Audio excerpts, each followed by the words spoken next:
There's one airdrop that not many people are talking about, but the token has already been confirmed and we can potentially qualify for it with just a few steps. One of them is ending in a few days time, and I'll be going through all of the potential steps as well as some of the costs that you may incur when qualifying for this airdrop. The airdrop that we are trying for today is the Taho wallet, which was previously known as Taho. This wallet is similar to the likes of MetaMask or Trust wallet, where it supports quite a few different EVM compatible networks. The developers have already made this announcement last year, where they'll be launching the Doggo token, with almost 1/3 of it being distributed to the community. So right now we do not really know what are the criteria that would allow you to qualify for this airdrop, but I did mention that the Doggo token will be awarded to DeFi users, builders, as well as members of existing DAOs. So just a disclaimer here that all of these steps that I'm about to perform are just speculation, and we do not know for sure what is the exact airdrop criteria that Taho will be looking at to issue these tokens to the different wallets. I'll be going through some of these steps that could help you to qualify for this airdrop. The first thing that we want to do is to download the Taho wallet. If you already own an existing wallet like MetaMask and you already have some funds inside, it is possible for you to port it over to the Taho wallet and you should be able to gain access to all of your funds again. On the MetaMask dashboard, you can click on your profile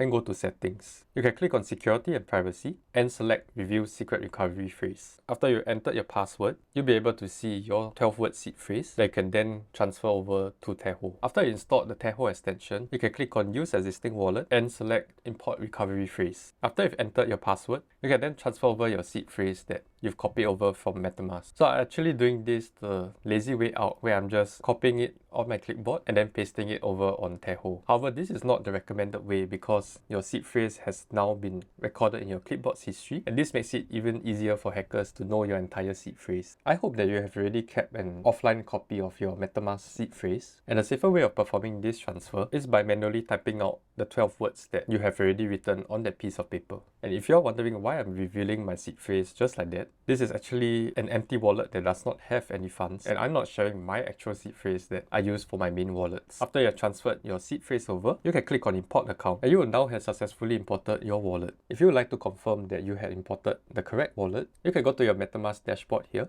and on the Taho wallet, you can select the receive button. The address that you see on your MetaMask wallet should be the same as the one that you see on Taho. So this would be the method if you have an existing MetaMask wallet, but the way that I'm actually doing it is by connecting my Ledger device to Taho. This would be a more secure way of storing your seed phrase, as everything is done offline as compared to hot wallets like MetaMask, where your seed phrase is being generated on a device that's connected to the internet. So it greatly increases the risk of hackers being able to access your seed phrase. Taho allows me to connect my Ledger device to the browser extension without ever exposing my seed phrase. So this would be a much safer way of securing my funds. And if you're interested in getting one of these Ledger devices, you can check out the link in the description below. Now that we have imported our Taho wallet, we can now perform some swaps within the wallet. Taho supports quite a few different EVM compatible networks, and you can click on the swap button to access this feature. I personally really like the Polygon network because the amount of gas fees that you're paying is actually very cheap, where you only need to pay a few cents for every transaction that you send over to the blockchain. In this case, I'll just be swapping over some DAI that I have on the Polygon network over to USDC, and the first step that I'll need to do is to perform a token approval. This allows Taho's smart contract to interact with the balances in my wallet, and you can find out more about token approvals in a video that I made, and I'll leave a link to it in the description below. The gas fees on Polygon are extremely cheap, and for this transaction, I'll only need to pay 2 cents for it to get processed. After this approval transaction, the next step is to perform the actual swap. Taho will try to find the best rates for your swap, and in this case, you'll just be going through mesh swap to perform this trade.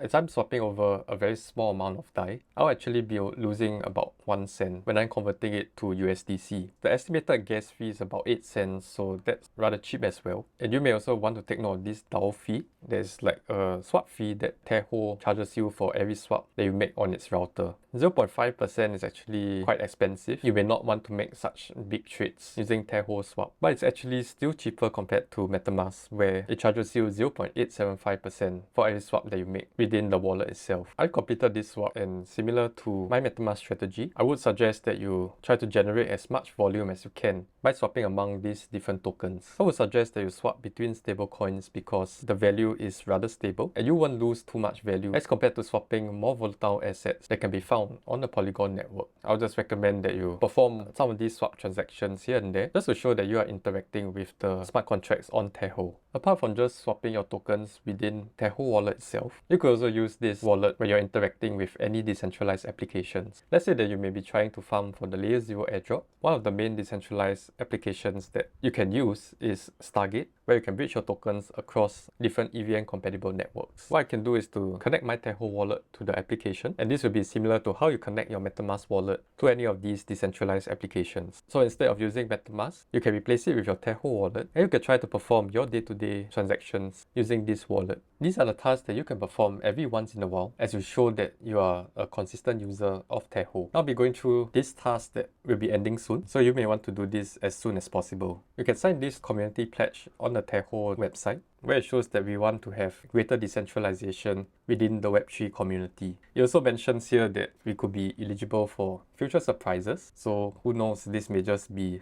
being eligible for the token airdrop. If you want to sign this pledge, you need to connect our Taho wallet, which is something that we have already done, and you can sign this pledge that does not cost any fees at all. So after you have signed this pledge, you can share it on Twitter, as well as sign into your Discord channel. One of the mistakes that I made was that I tried to connect my Discord account before joining Taho's Discord channel. So first you need to click on this link to join the Taho channel. Before clicking on this one, will give you your verified signer role on the channel. So after you have signed that Web3 pledge, you can also go to Taho's guild and claim both of these roles, which all you need to do is to connect your Ethereum wallet as well as follow Taho on Twitter. So one of the more time sensitive things that we need to complete is this Galaxy on-chain achievement token that you need to claim it by the 5th of May. And one of the steps that you need to perform is to sign the Web3 pledge. This other step here actually will cost some real life money. And the worst part is that you need to claim this NFT on the Ethereum network. This is an NFT that is created by Coinbase, and it costs about $1.50 worth of Ethereum. But you also need to take into account the estimated gas fees that you need to pay as well. If I want to mint this NFT at this point in time, the network fee will cost me about $6 worth of Ethereum, and it's actually quite expensive. Right now the network is actually quite congested, and the amount of GUI that is being spent per transaction is more than 30. So these kind of transactions can be rather expensive. Before you perform this transaction, I would suggest that you go to this Etherscan gas tracker, and my personal preference is to perform this transaction when the GUI is less than 30. However, since this Galaxy campaign is ending soon, I would suggest that you try to mint this Coinbase NFT as soon as possible so that you'll be able to mint this OAT by Taho. Right now it seems to be the airdrop season, and there are so many projects out there that could potentially release their new token. If you're finding it hard to keep track of all of these different airdrops, I created a Notion page where I've listed down all of the different networks and projects that I'm looking to farm for an airdrop. This will include both video and text guides that will show you all of the steps that I performed to potentially qualify for these airdrops. If you want to gain access to this site, all you need to do is to subscribe to my Substack newsletter, which I also left the link in the description below, and the link to this Notion page will be sent to you in your welcome email. Apart from the Galaxy campaign that is ending soon, you may also want to claim this Taho Loyal Follower OAT, and all you need to do is just to be verified on Discord as well as follow the Taho account. The good thing is that there's no end date for this campaign, so you can try to do it as soon as you can. The step that will incur the most fees will be this OAT that Taho has made in partnership with Coinbase, and the gas fees are the one that is actually the most expensive. So I would suggest that you try to find a suitable time to mint the NFT from Coinbase on the Ethereum network. Apart from that, the swap fees are also a bit expensive at about 0.5%, so you may lose a lot of funds if you consistently make a few swaps on the wallet itself. I would still suggest that you try to get this NFT, as right now there are only about 1,600 NFTs that are being minted, and with this OAT it could help you to get a higher allocation of the Dogo token as compared to those who are just consistent users of the Taho wallet. Taho is not the only wallet that is rumored to be doing an airdrop, and one of the biggest ones could be the Mars token airdrop, where the token has already been listed on CoinMarketCap. Check out my video here where I show you the steps that I'm taking to qualify for this MetaMask airdrop.